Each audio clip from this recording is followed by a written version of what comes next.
Says you're using the computer audio. Is that what I'm supposed to be using? Yeah, audio and video. Hello. How you doing? Hi, guys. Come on in.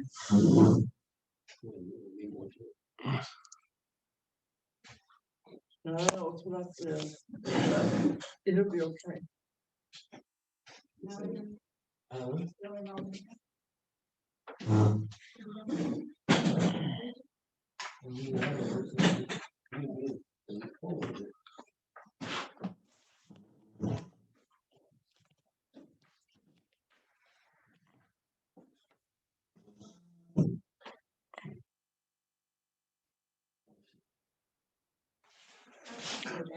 Scott, do they just come in or? Yeah, some of them, We have to let them if in. you don't, I think you have to admit them. You can have it open, you can have an open Zoom I don't meeting. know how you said And it. then, You might yeah, have to admit them.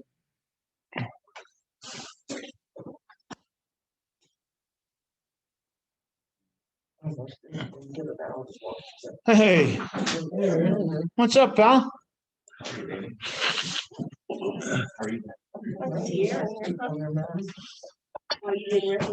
What was that? So Kevin M. Admit. Hello. Kevin, how you doing? Can you hear me? Let's see here.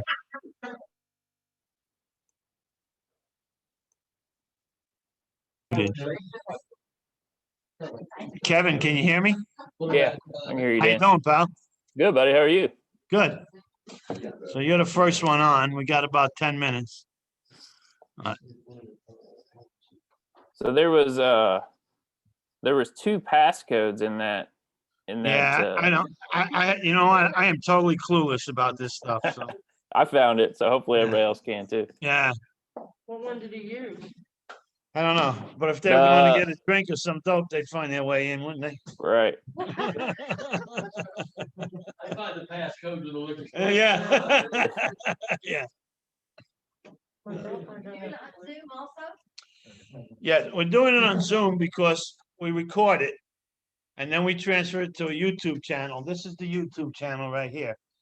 So if for some reason you can't make it one week, I'll explain all this to you when we start. But that's, you want to write down the YouTube channel. No excuses.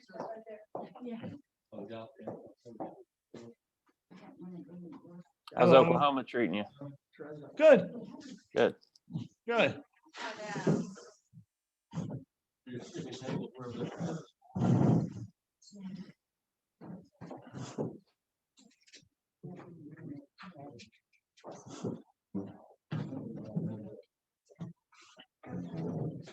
Kevin, where are you at? You're down in Kentucky, right? Yeah, Lexington, Kentucky. All right, let's see. Somebody, oh, Greg, he's in Florida. Here's Greg. Okay. So now where's Greg? Why isn't he popping up here? Participants. Hey, Diane. How are you, girl? Where is, I know, so hard. okay. Greg, you there, Greg? It says he's still connecting to the audio, so give me just a second. Deb, I need you. I need you. I need you to, can you do this? I don't know. Can you control the, while I do, Do I just let people in? yeah, just when they click in, just let them in and then, I've done this one time in my life, so. and then we gotta try to get this. So Greg is in. I got Kevin here and Greg is in, but I don't know what's going on here. So. And then we want to get the board and then you can just move it so you can catch me. I'll be over here. I don't know if I'm gonna be able to do this and do the class. Hey, how you doing? I don't really want my face. Hey, girl, what do you know? How are you? I'm okay. It's nice to see you. Good to see you too. 25 years, right? It's been a while. Yeah. Mine's still Better good. make this not fog my glasses up. I know, don't want to- Good, man. Oh, yeah. Go to any Alamo experience? All right. No, I don't know, but I know some. I know That's people Debbie. do. She's mine. Debbie's my, Hey, my Zoom. Edmund I too, take but- it out. Debbie's my I'm Zoom. I'm the IT department right here. Lynn, Yeah. No trouble at come on in, guys. Oh. Do you want everybody muted? Huh? Brady says he lives way past 45. Oh, yeah. How do you put them all on the screen at the same time?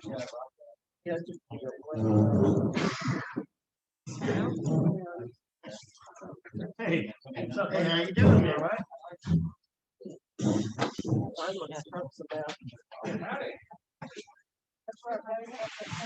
No, that's. Oh, is that my, who's that? My ladies in Florida?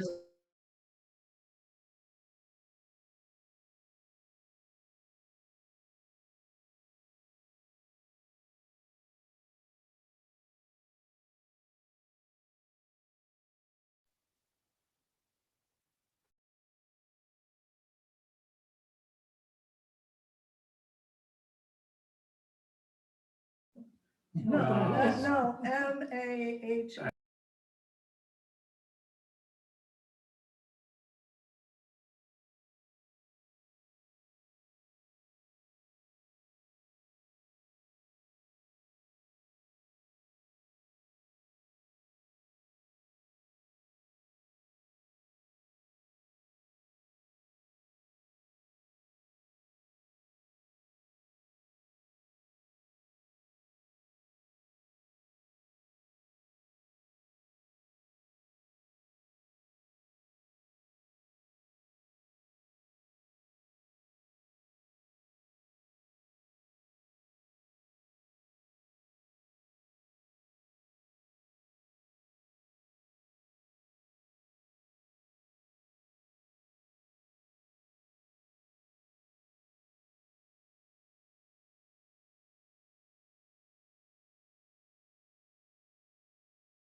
Hey, Danny, you're muted.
Me.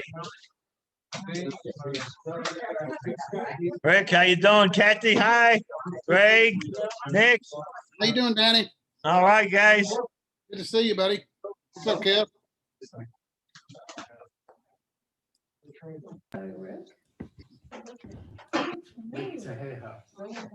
We got 5 minutes.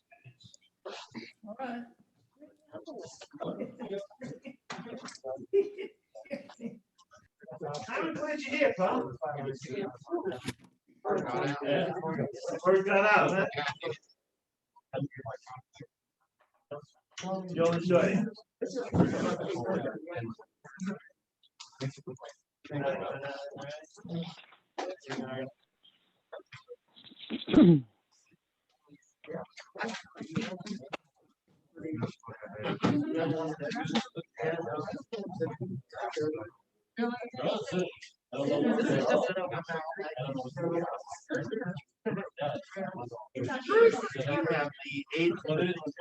Y'all bring chairs? One seat there. I have the, Are you a sporty person? Hey, some of you young, strong guys want to grab some chairs? And we were chairs. No,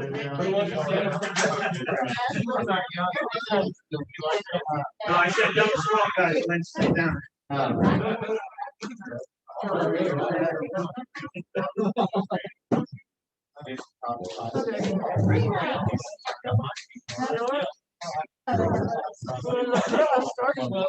might have to ask you to use a big room. Yeah. Sharon, I'm gonna give you a job. You gotta talk to Willie and see if we can use the big room for now on.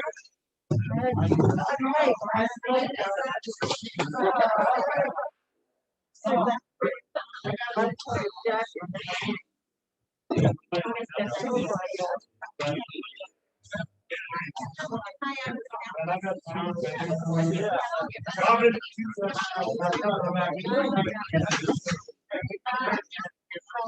Were you asking about Nancy? Show? Yeah, she just came in.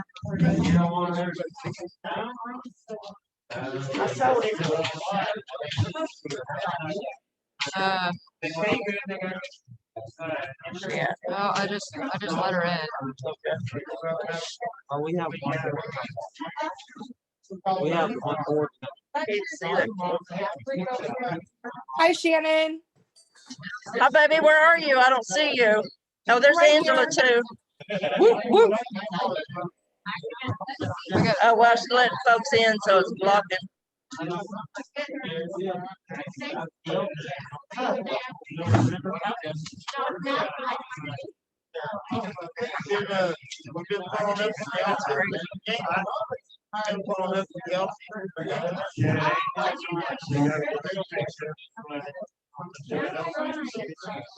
Oh, there's Neener.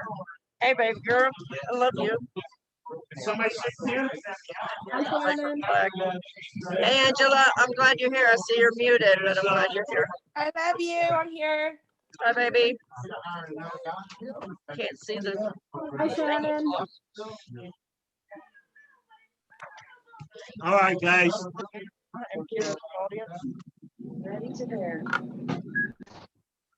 All right, everybody, I'm glad you're here. Welcome. For those that don't know me, I'm Danny, alcoholic. Hi. So a lot of faces I don't know here. Come on in. Somebody grab this lady a chair, please. From the, oh, here's a chair here. There's a chair there. I'm gonna see if it's possible next week if we could use the big room. I just, they gave us this room to use, so we gotta work with it tonight. So anyway, let me tell you what we're doing here. This is a private big book study. This is not an AA meeting or any other type of 12-step meeting, okay? And the reason it's a private study and not a meeting is because we might read something that's not AA approved, and you might have homework to do. Okay, so those things that the traditions don't allow, so for that reason, we don't make this a meeting, okay? We don't pass the basket, but we do have expenses. So if you want to, at the end of the meeting, if you want to throw something in there, that'd be appreciated. We have to give them something for the room and we got other expenses, but if not, no problem. So this is a study that I've been doing. I kind of lost track. I think this is the 27th or 28th year in a row.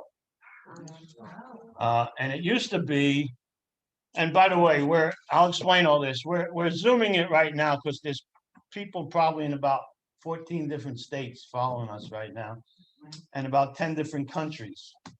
But the 10 countries are probably not on. There might be somebody from Europe on here now, but they'll all be watching tomorrow. This Danny Falcone 2021 is the YouTube channel. So when this is over, this is being recorded on Zoom and it's going to be switched over to the YouTube channel. If for some reason or another you can't make it one week, you have to watch the video before the next week so you stay up with us. If you miss 1 week, you miss a lot of stuff, okay? It used to be when we did this, if you missed a week, you were out. You had to wait till we started over again. And it's about 30 weeks long, roughly, give or take. And we used to go through the whole course and then take a week off and start all over again. But the last 3 years, last 3 or 4 years, we do one set for the year and we stop. And we start again usually in January. But I waited till February because of the pandemic stuff, okay? House rules here, May Club wants us to wear a mask. So please abide by that. It's not our place. Me speaking, I don't have to wear a mask, so.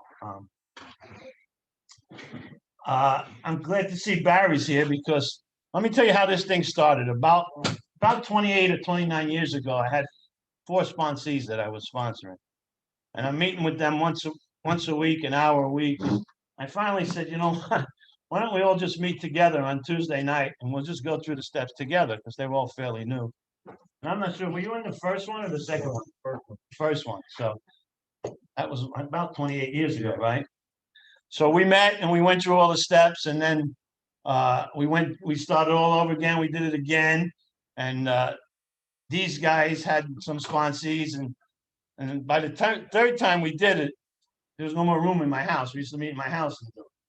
And so we got a clubhouse that we were using and we used that for many years. And then I moved back east 7 years ago. Come on in if you want.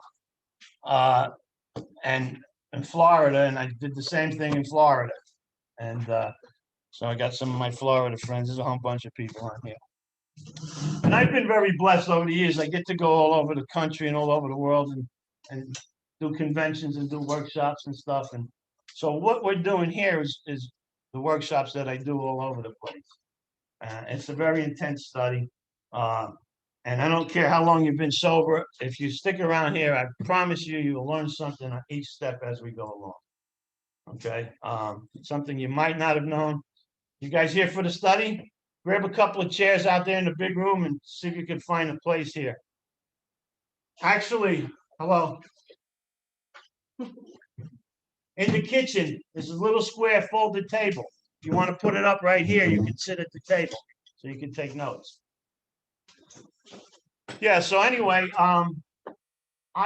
there'll be about 150 people from Europe on here tomorrow. They do, like, religiously, they go through this. It's too late for them to do it now. There might be 1 or 2 scragglers from there. But otherwise, there's a bunch of people all over the place. So that's what we do. And that's how this thing has evolved over the years. And that's why I'm glad Barry's here, because it's a long time ago we started this thing. He was part of it. It was 4 of us, right? There was. Yeah, 4 of us, yeah.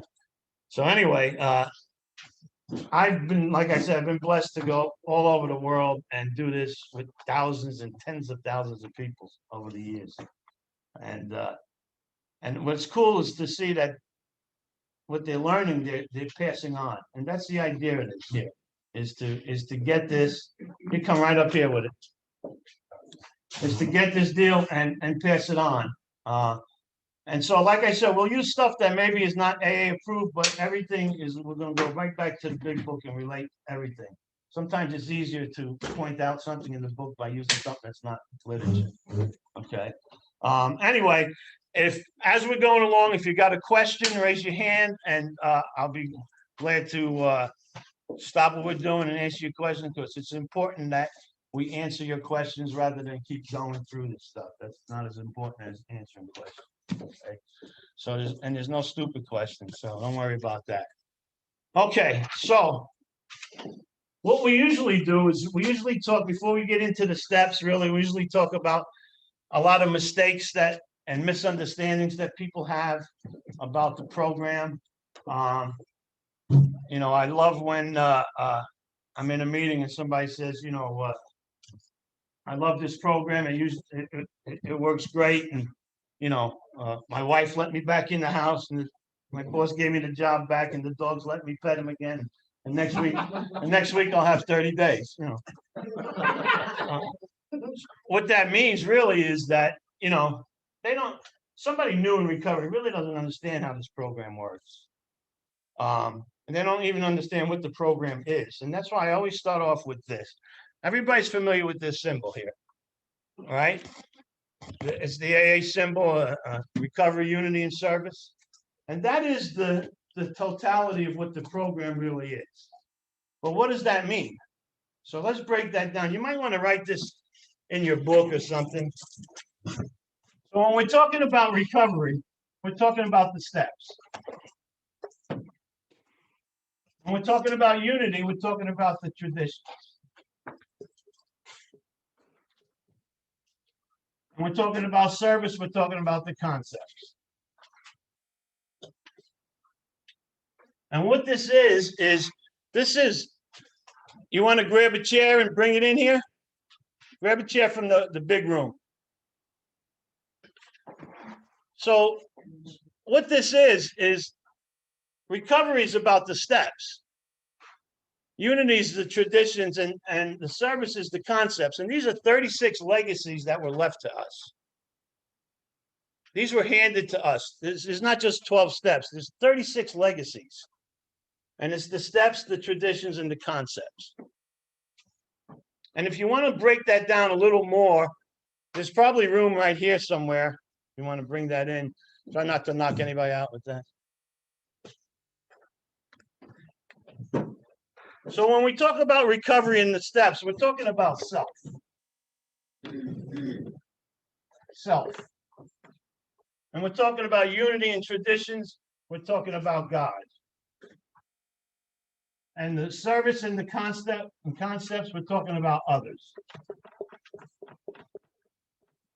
God, self, and others.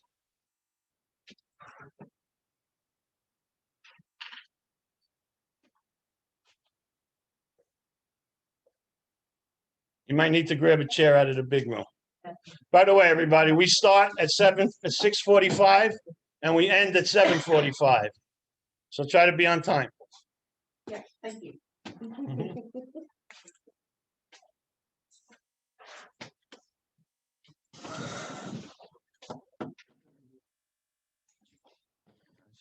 Oh, she got a chair? Okay.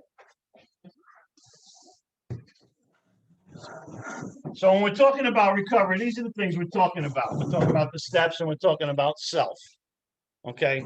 Because the reason self comes in this category is nobody's going to work the steps for us. We have to do this ourselves. We got to do the work ourselves. Okay? And then, so what this is, the recovery part, this is about action. And the unity part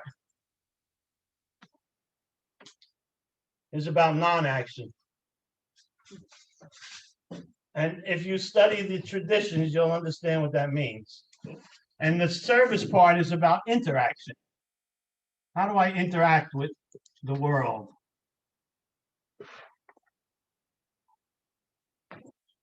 And one more thing to finish this off, to make it complete, is on this part here, this is to learn. To learn. This is to love. And this is to serve.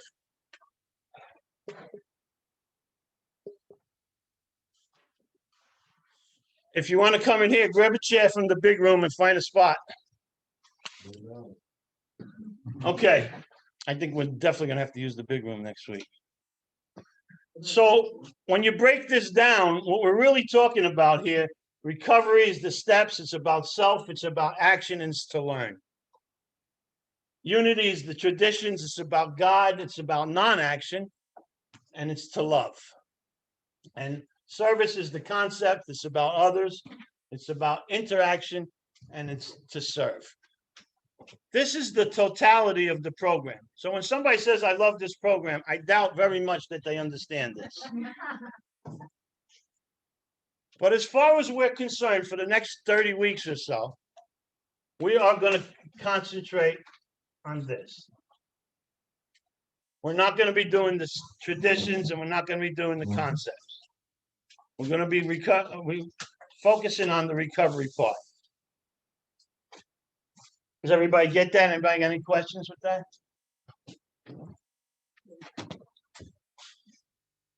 Grab some chairs from the big room, and there's a couple of spots here you could put them in.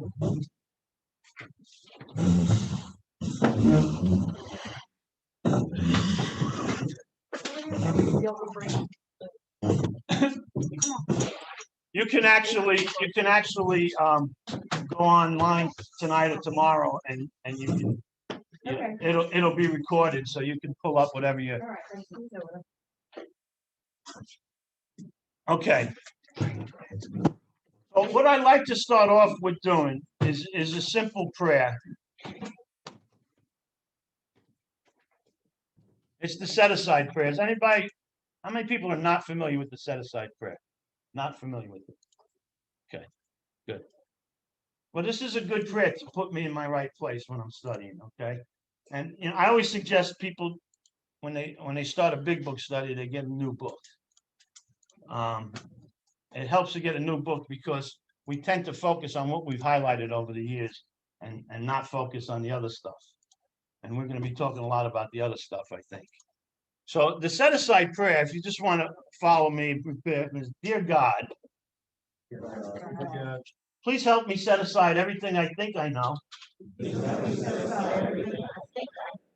about the program of recovery, the big book,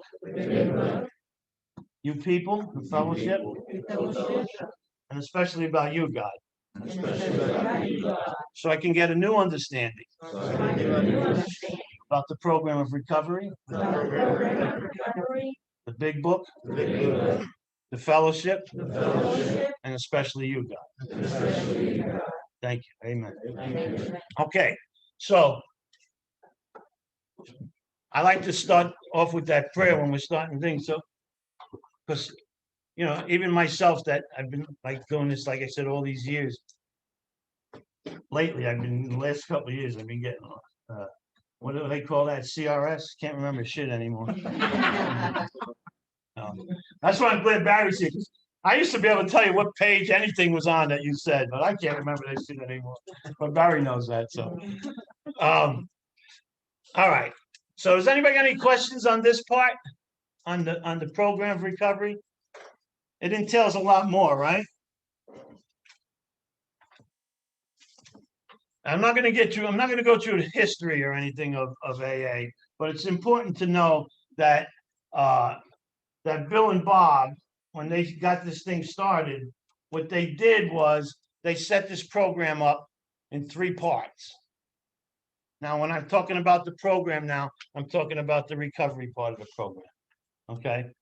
So, and you might want to write this down, that because this is important, because the program of recovery is broken into 3 parts, and actually so is your big book. And the first part is, what is the problem?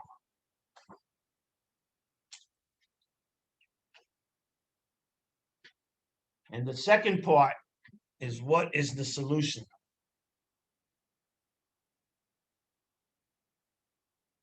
And the third part is, what is the program of action? And I have Deb help me out here because she already knows all this stuff. She don't have to write it down. I appreciate you helping.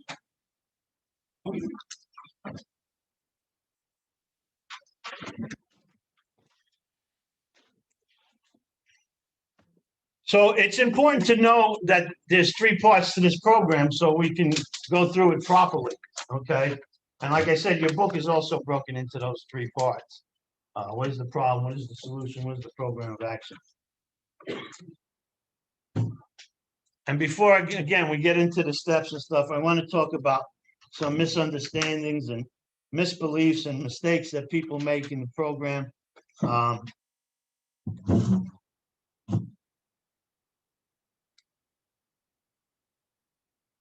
I shared with you already that I'm blessed. I get to go all over the country and all over the world. Actually, I was scheduled to go to on the 20th to go to Mumbai, India, but because of the pandemic, I'm just doing a 2-hour Zoom instead. If anybody wants to join in on that, I'll get you the number there. That's one of these crazy big cities. But so I get to go all over, and a lot of times people will say to me after I'm done giving a talk or doing a workshop or something, they'll say, I really like what you shared, thank you, I want what you have.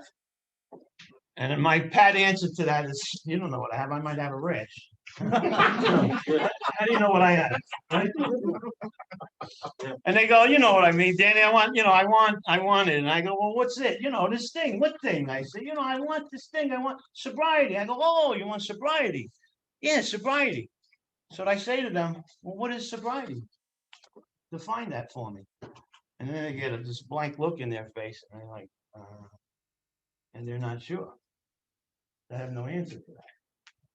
And I always say to them, how are you so sure that you want something that you don't even know what it is? If you want sobriety, what is it? You should be able to define what you want.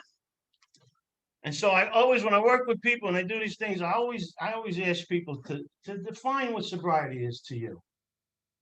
I heard a guy years and years ago give a great definition of sobriety. I use what he said because it was good then and it's still good now. And I'll share it with you. You can use this or you can make up your own. But he said sobriety is an alcohol and drug-free state of being characterized by freedom and happiness. I'll repeat that for you. And if you miss something, go to the YouTube and look it up. Sobriety is an alcohol and drug-free state of being characterized by freedom and happiness. I like that. I liked it when the guy said it, and I like it today. Just as much. Sobriety is an alcohol and drug-free state of being characterized by freedom and happiness. Now, I have a goal. And whatever your definition of sobriety is, you'll have a goal also. So again, if you don't like that, make up your own. Make something up that makes sense to you, that's what you want. That's your goal. At any point, at any time in my sobriety, when I'm thinking about doing something or I'm doing something, I can always stop and ask myself, is this taking me? Because see, let me back up a minute. People like us, we confuse words. We mix up two words in particular that we mix up all the time. The word action and activity. We confuse those. Action and activity. I'm going to give you a good definition of the word action as far as it's concerned for us here in recovery. Action is a continuous, purposeful movement always toward a goal. I'll say that again for you. Action is a continuous, purposeful movement always toward a goal. Activity is not. That simple. Okay? Activity is the hamster on the wheel, spinning around fast, thinking he's going somewhere. Activity is the guy that comes in and said, it's my 4th meeting today. I never picked up the big book and looked at it, I can tell you how many meetings you've been to. That is what we call activity. Usually from us, it's frantic activity. We're the hamster on the wheel going nowhere fast, thinking we're going somewhere.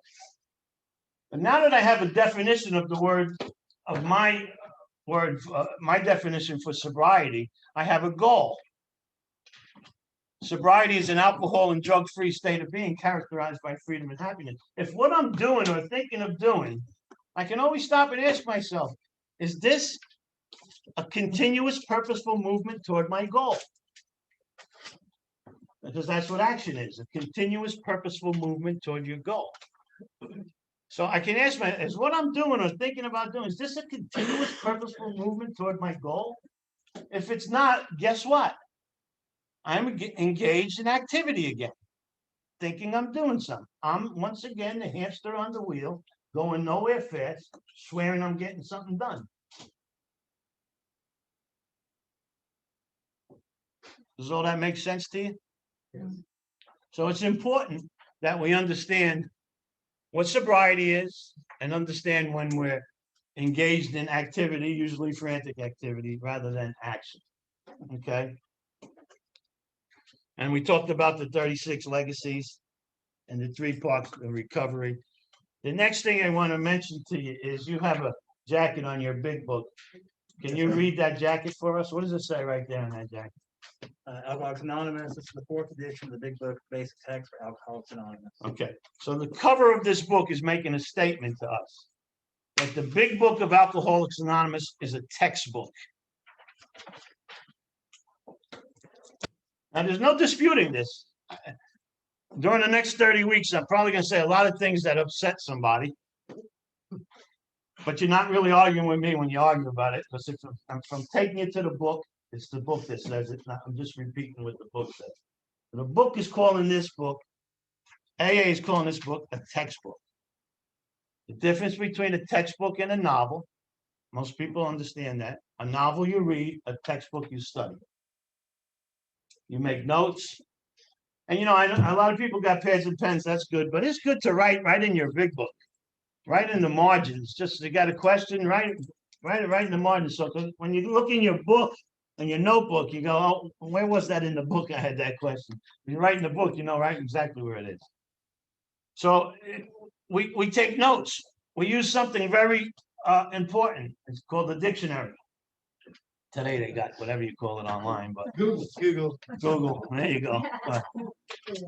But it's important. And then we reference one page to another page. Okay. And that's how you study something. So what we're going to do in here, we're going to reference one page to another one. We're going to understand the meaning of some words, and we're going to study the Big Book of Alcoholics Anonymous. Okay? Because it is a textbook. It needs to be studied.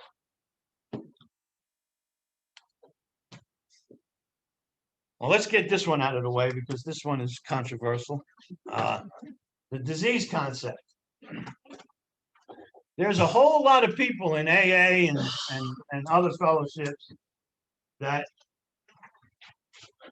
and they're sober, and they've been sober for many years, but they believe in a threefold disease.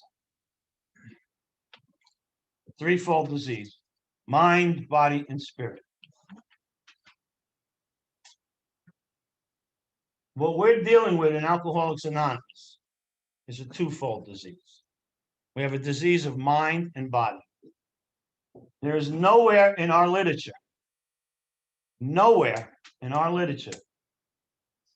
that backs up a threefold disease, that reinforces that statement. A step further, I'd like to talk about it, and I'll prove that to you in a minute. But just think about this for a minute. If my spirit is diseased, if the God in me was able to catch the disease of alcoholism, I ain't got the right God in my life. You cannot transmit a disease to my God.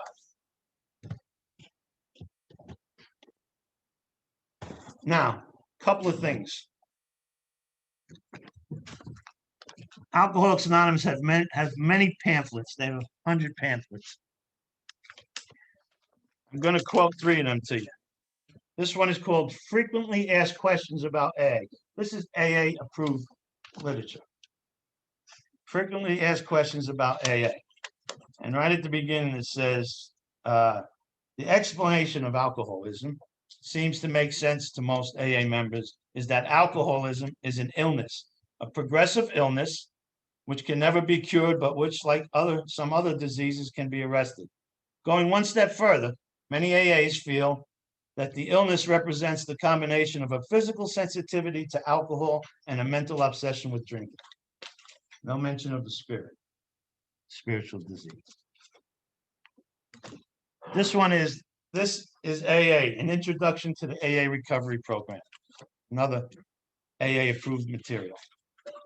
And in here it says, while there is no formal AA definition of alcoholism, most of us agree that for us, it could be described as a physical compulsion coupled with a mental obsession. No mention of the spirit. And this one, is there an alcoholic in your life? Besides you. And it says, the alcoholic is a sick person suffering from a disease which there is no known cure. That is, no cure in the sense that he or she will ever be able to drink moderately like a non-alcoholic for any sustained period.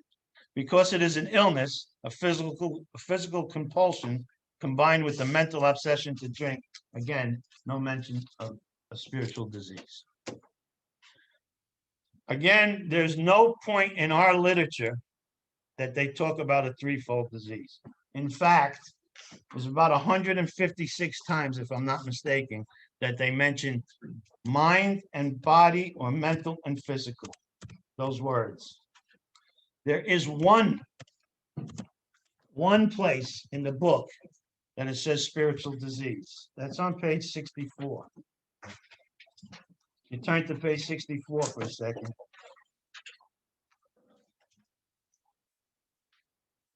Last paragraph on page 64 says resentment is the #1 offender. It destroys more alcoholics than anything else. From it stem all forms of spiritual disease. And they go, there you go, Danny, right there. Spiritual disease.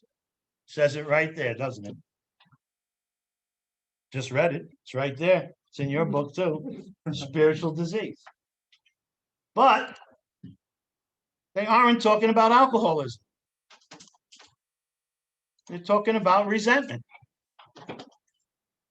It says, resentment is the #1 offender. It destroys more alcoholics than anything. From it, from what? From resentment, stem all forms of spiritual disease. Then it goes on to say, we have been not only mentally and physically ill, we have been spiritually sick. Now, I don't want you to confuse what I'm saying to you. There is no doubt in my mind that every one of us in this room and everybody else on this earth is spiritually sick to greater and lesser degrees. Usually people like us a little more greater than lesser. We are spiritually sick, no doubt about that. But that does not define an alcoholic. Because you're spiritually sick does not constitute you being alcoholic. But every alcoholic is spiritually sick. Is that confusing or does that make sense to you? Every alcoholic is spiritually sick, but not every spiritually sick person is alcoholic. Mother Teresa, to some degree, was spiritually sick. She was an alcoholic. And I know a lot of people in my life that are spiritually sick. But that doesn't make you an alcoholic. Okay? So what he's saying here, here's the interesting way to look at it. Everybody in this room at one time or another has probably had the flu, right? We're not talking corona here, COVID, the flu, regular flu. So you're home with the flu and you're sick, and your friend calls you up and he says, how you feeling? Now, I don't know about you guys, but anytime anybody's ever called me up and asked me how I'm doing when I'm home with the flu, I always say, oh God, I got the chills, I got a fever, I got to keep running to the bathroom, I'm shaking, I can't eat nothing, I feel like crap, right? I've never said to anybody when they ask me how you doing, oh, I have influenza.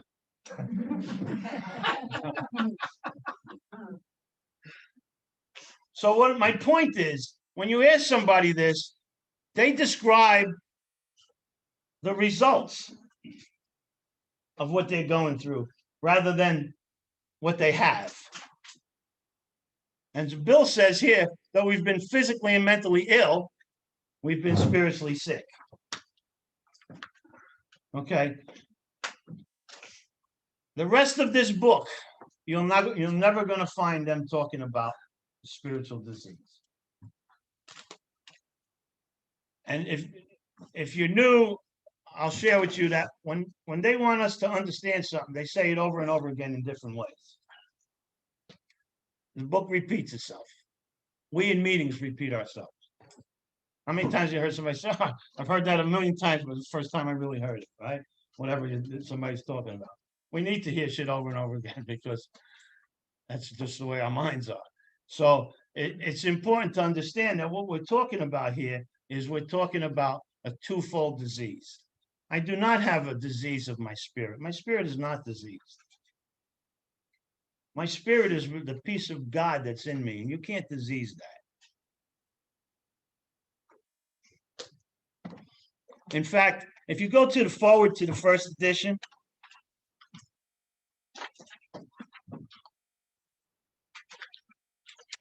forward says, we of Alcoholics Anonymous are more than 100 men and women who have recovered from a seemingly hopeless state of mind and body.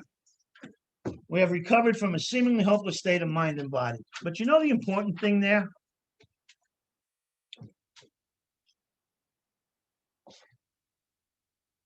A lot of people misunderstand that one little sentence and they think that, yeah, they agree with yeah, I'm hopeless. Not hopeless, not at all. It says a seemingly hopeless state of mind and body. Sure, when I got here, I sure seemed hopeless. But it only seemed that way. It was a seemingly hopeless state of mind and body. It wasn't real. It's not real. No one in this room is hopeless beyond repair. Sure. Sometimes it sure seems that way. And the holes we dig for ourselves sure make it feel that way. But it's not real. We are not hopeless. We have the power to change our life if we tap into that power. We tap into that power. None of this stuff matters. Whoever that is coming in now, tell them they're way too late.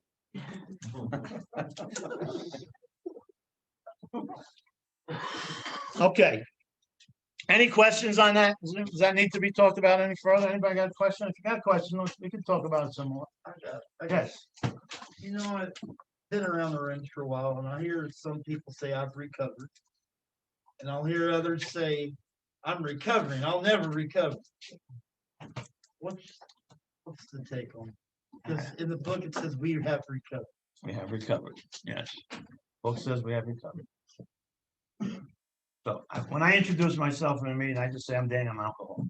I don't get into all that. I'm not an ANDA because I qualify for every 12-step program there is. So it takes me 20 minutes to introduce myself. I'm an alcoholic and an addict and a gambler, and I pick my nose if there's no Speakers Anonymous, you know. I don't get into all that stuff. You know, if I'm in an AA meeting, I'm an alcoholic. If I'm in a CA meeting, I'm a cocaine addict, and that's it for me. And by the way, I don't know who's here tonight, but there's usually, especially online, there's usually people from different fellowships in this class. I have people that Overeaters Anonymous. I have some people from Gamblers Anonymous. And, I know CA and AA because CA uses the big book. That's their program of recovery, so it's very similar to AA. But anyway, there's other different kinds of fellowships, but none of that stuff matters, you know. The book says we have recovered. You know, I also had a lot of money at one time. Keyword had. So you know, what yesterday was good for yesterday. What happened yesterday doesn't necessarily mean it's true today. You know, so I need to do some things to keep that true. So yeah, it actually uses both terms. It's recovering, recovery, recovered. So choose one, whatever works for you. It's not that relevant. Did you have a question? No. Oh, okay. All right, anybody else have a question? Okay. So we're okay with the twofold disease? And I think the most important part about that again is that if I really believe that I have a disease of mind, body, and spirit, then I'm sunk.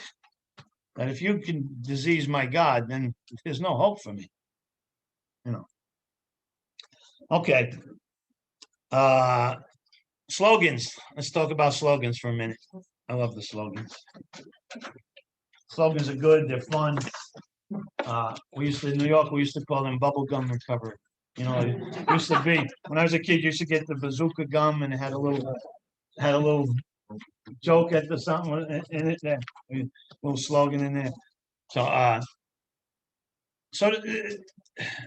listen, the slogans are not recovery. They're not any part of this here. They may be something good to hold on to or to keep in your mind. But, you know, there's lots of them. You know, people will say, one of the things people say is, I'm not so sure it's a slogan, but you hear it all the time that, you know, there's no right or wrong way to do this program. And, you know, if you're sober, you're right. You're doing it right. No, because there's plenty of people in the rooms of AA running around that are stark raving sober. Stark raving sober. Yeah, I'm going to read to you some things. Remember I said a textbook is to be referenced back and forth. So I'm going to read 3 pages for you. Going back to the forward again. First forward. I already read the first sentence. We of Alcoholics Anonymous and more than 100 men and women are recovered from a seemingly hopeless state of mind and body. To show now, and what I'm reading to you now is in italic, the squiggly writing. When you see the squiggly writing, right, it's a little bit more important. That's why it's squiggly. I want you to pay attention. I want your eyes to catch the difference so you can see that this has a little more weight to it, okay? So it says, to show other alcoholics precisely how we have recovered is the main purpose of this book. Precisely how we have recovered. Hold your finger there and go to page 20 in your book.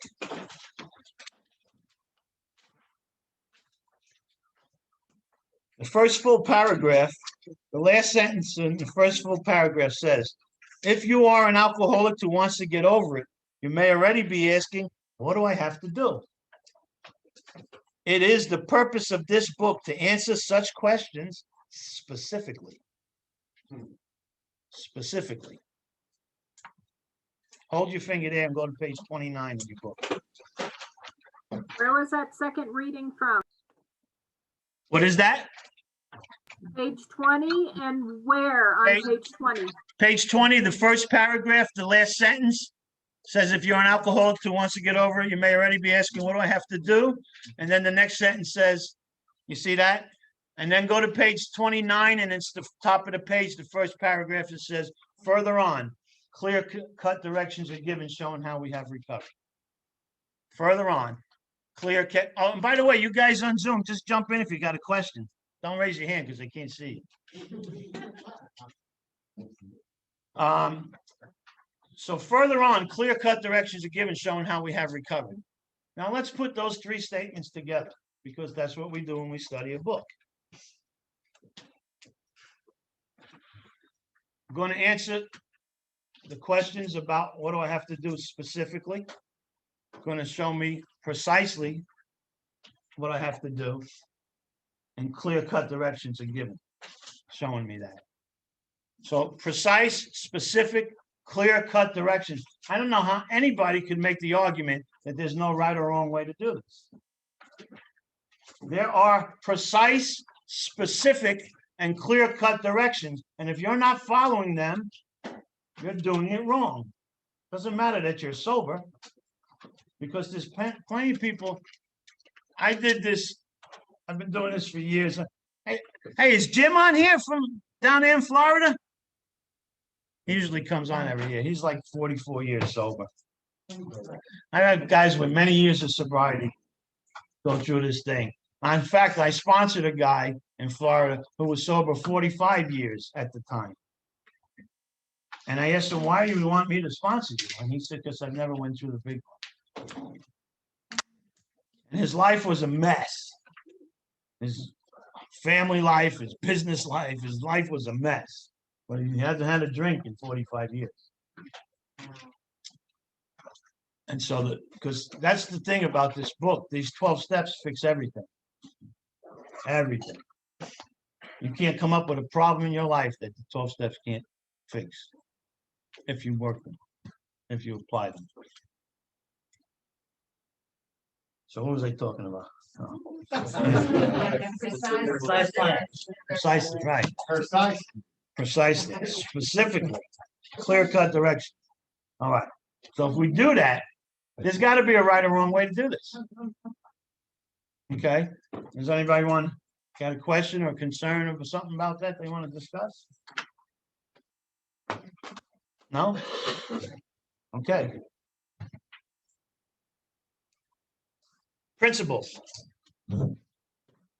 As far as Alcoholics Anonymous is concerned, I know you'll go to a lot of clubhouses and you'll see the 12 principles on the wall. And I'm not saying that they're bad, but they're not AA. Hey, Danny. Yes. It's Charlotte. Hey, Charlotte, how are you, honey? Good. Jim texted me this morning. He's got his own big book study he does on Wednesday nights. Oh, That's okay. why he's not here. Well, Yep. good. Tell him to keep doing it. I'm glad to hear that. Okay, and Stephanie says hello. Hi, Steph. Yeah, see, that's what I mean. You take this and you carry it on. We switched this from last year from Thursday to Wednesday. That's why Jim probably did Wednesday. All right. Principles. If you stay sober and do this deal, you will get a lot of principles in your life, a lot of good, positive principles in your life. But the principles that you see in the are honesty, hope, faith, integrity, all these things, they're good and you should acquire them in your life as you stay sober and grow spiritually. But they don't go with any step and they're not AA approved. And if matter of fact, if you called the world office in AA and asked them about the principles, they would tell you they don't endorse them. Because there's a good reason why they don't endorse them. If the third principle is faith, and you just did the third step, but you don't have faith, you don't think you did the step right. And in fact, all of us grow spiritually differently. You may grow in one area of your life, you may grow a lot better than me in one area spiritually, and I may grow better than you in one area of my life. It doesn't matter. We're not in a race, so we're all doing this to be better, right? And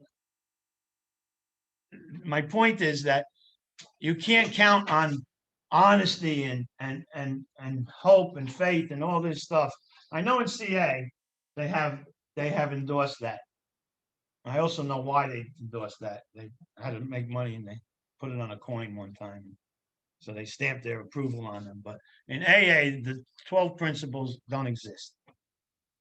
Okay. You will get a lot of principles in your life if you just keep doing this stuff, and they'll all be good. But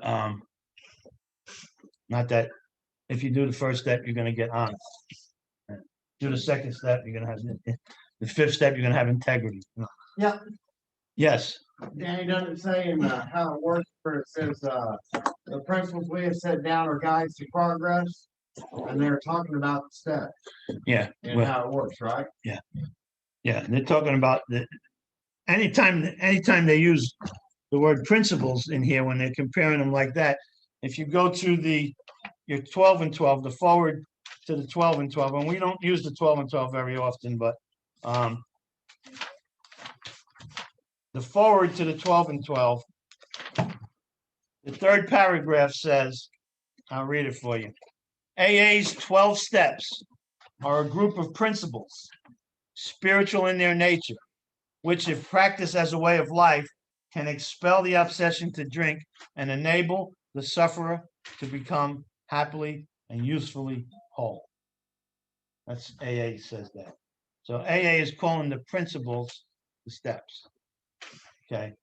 So when we talk about practicing the principles, we're talking about working the steps. And we do that in all areas of our life.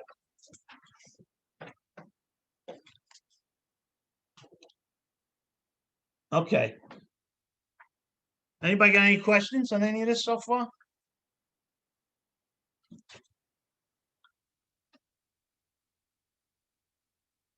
Okay, the first three steps. The first three steps solve the problem and fulfill the purpose of the big book.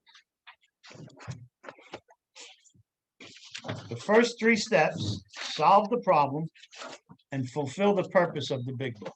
What do I mean? In the first step, I discover what powerless is.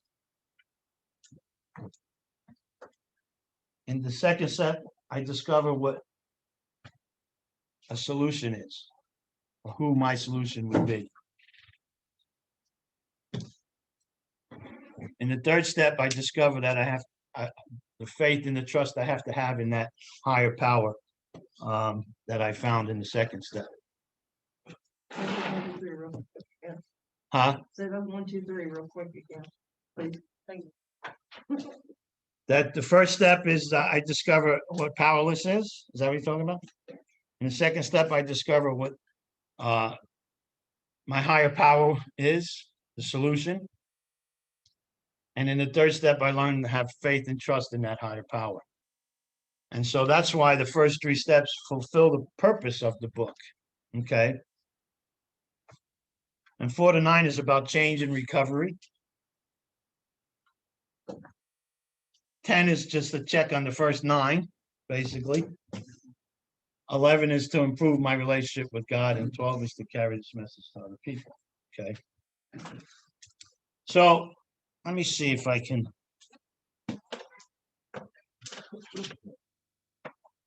I'm surprised this thing didn't fall down because I just put a tack in the wall and hung that up.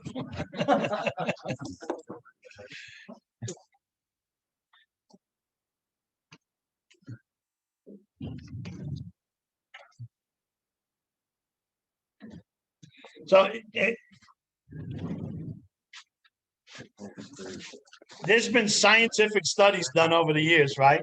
And what they've come up with is that 1 out of 10 people that drink become alcoholic. 1 out of 10. That means that 9 people can drink with ease.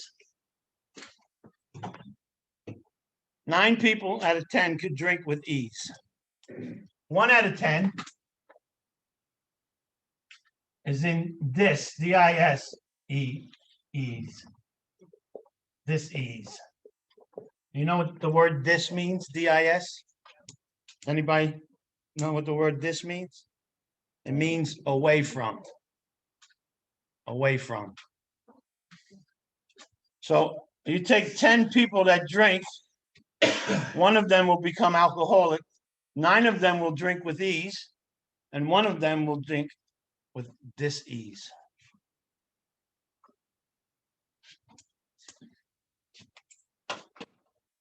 And you know what the difference is between these 9 and that 1? Alcoholism. Alcoholism is the difference. 1 out of 10 will become alcoholic.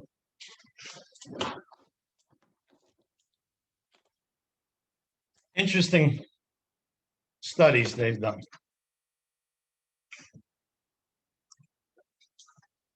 Yes. Can you repeat those, the points for 10, 11, and 12 steps? When you kind of. 10 is just redoing the first 9. 11 is just improving my relationship with God. And 12 is carrying the message into all our affairs. And carrying and practicing this stuff in all our affairs and carrying the message to others. We're gonna break all that down more.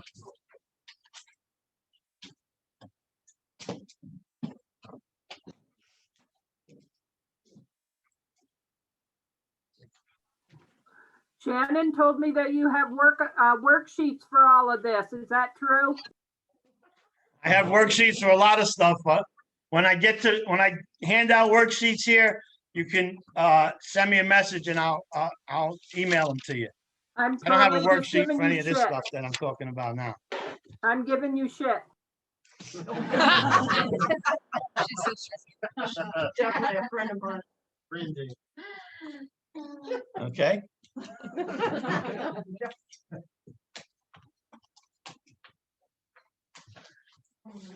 See, drinking doesn't cause alcoholism. Drinking doesn't cause alcoholism. It exposes it. And here's the problem.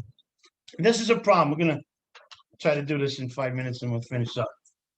I don't know if I said it, but I always start on time, finish on time. Alcoholism has been a problem for as long as man has been alive. I don't know this as a fact, but I think once upon a time, some caveman dragged some branches into his cave, threw them in the corner, and they just sat there and they fermented and he ate them and he got drunk. And ever since then, there's been problems with alcohol. With people. It goes back, that's what I was looking for here. It goes back. I'm going to read you something from the Bible. We're not getting religious. My point is how far back problems with alcohol is. This is right out of the Bible. It's Proverbs 23:29. It says, who hath woe? Who hath sorrow? Who hath contentions? Who hath babbling? Who hath wounds without cause? Who hath redness of eyes? They that tarry long at the wine, they that go seek mixed wine. Look not thou upon the wine when it is red, when it giveth his color in the cup, when it moveth itself aright. At the last it biteth like a serpent, and stingeth like an adder. Thine eyes shall behold strange women, and thine heart shall utter perverse things. Thou shalt be as he that lieth down in the midst of the sea, or as he that lieth upon the top of a mast. They have stricken me, shalt thou say, and I was not sick. They have beaten me, and I felt it not. When I shall awake, I will seek it yet again. That's the Bible. That's over 2,000 years, right? There's been problems with alcohol. But here's the thing.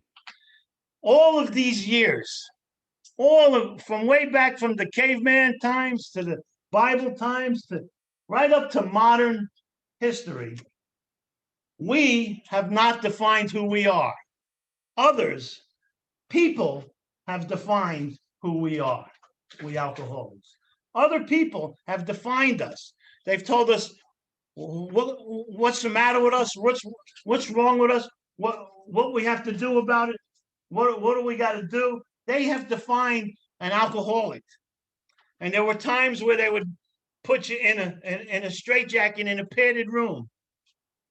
And all kinds of different things through all the years, from the Bible times to all these years, that nobody, let me ask you a question.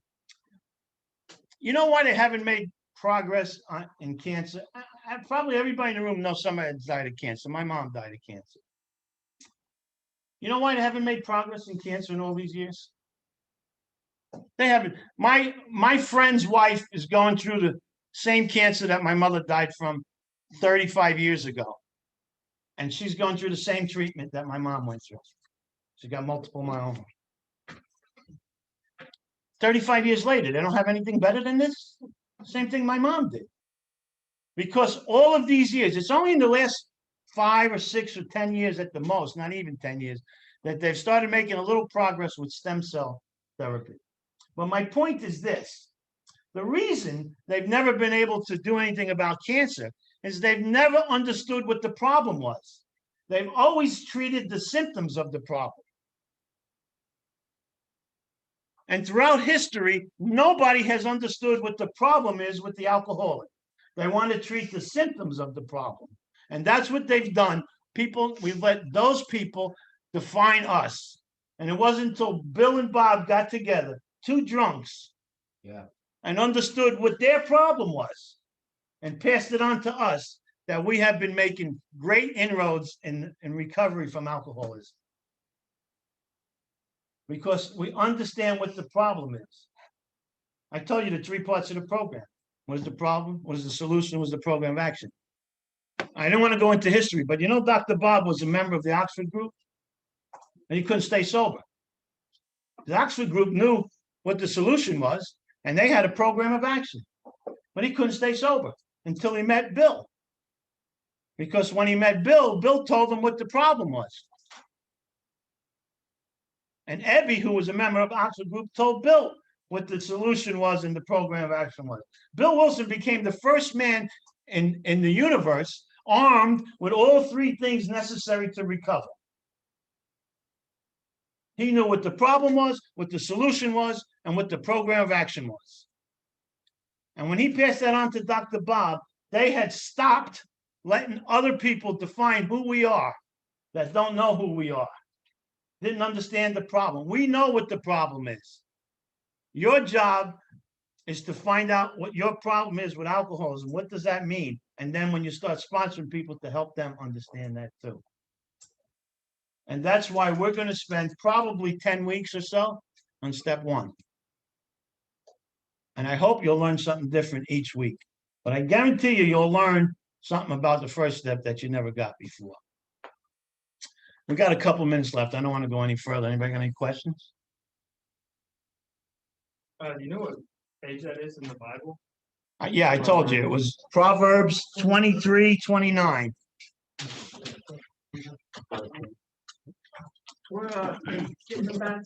The basket's right here. You want to throw something in it? You mean pass? Yeah, you can.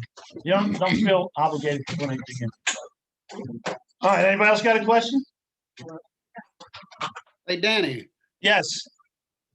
how do I donate to your basket? Don't worry about it. Don't worry about it. All right, anybody, any questions at all? I'll see if we can get the big room next week. No more questions. That's it then for tonight. Thank you, guys. Thank you. See you next Danny. week. Thanks, Thank Danny. you. Huh? Bye, Shannon. Thank you, Oh, Danny. wait now, what I gotta do is this now. Hey, if you guys could do me a favor, we need these tables folded up and put against the wall here. I have to. Thank you, Danny. Thanks, guys. Good to see you. Good to see you too. I gotta sign off for this because I gotta, it's gonna be, did you see what the YouTube channel is? The YouTube channel is Danny Falcone 2021. Okay. And that's where the recording will be every week. We've been telling everybody at the Rockwell about it. You're Okay. famous. It's good to see you guys. Hey, Barb. Thanks, Danny. Hey, Drew? Barbara. All right, guys. Good to see Good you. night, Danny. All right. Hey, Danny. All right. Thank you. Thank you. Just put them against the wall. Thank you. Yeah. What's your name? LJ. LJ. Hey, listen. All right. I went to treatment in 2010. They gave me your CD to listen to. Oh, God. The first speaker I ever heard. Oh, God. For real. Let's give the It was on a Zoom CD. code and password to get into it. The sheet. You have the Zoom? Ken has it. What's the? He's got it. Yeah, the code, the password. In case I can't make it up here, actually one night I can go through. What do we do with the chairs? We'll pick up the tables. Oh, we'll just leave the chairs facing this way, kind of. He needs the Zoom number. Zoom code password. I'm Terry. Hi, Terry. Nice to meet you. Nice to meet you. Thank you so much. And I got sober in South Florida 10 years ago. Oh, really? In Okay. Stewart. Where did Stewart, I was in the Tampa area. Tampa area. Okay. Thanks again. Thank I you. love it.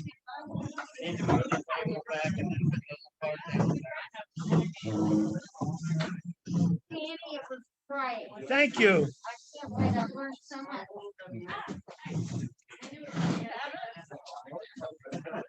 We definitely need the big room next week.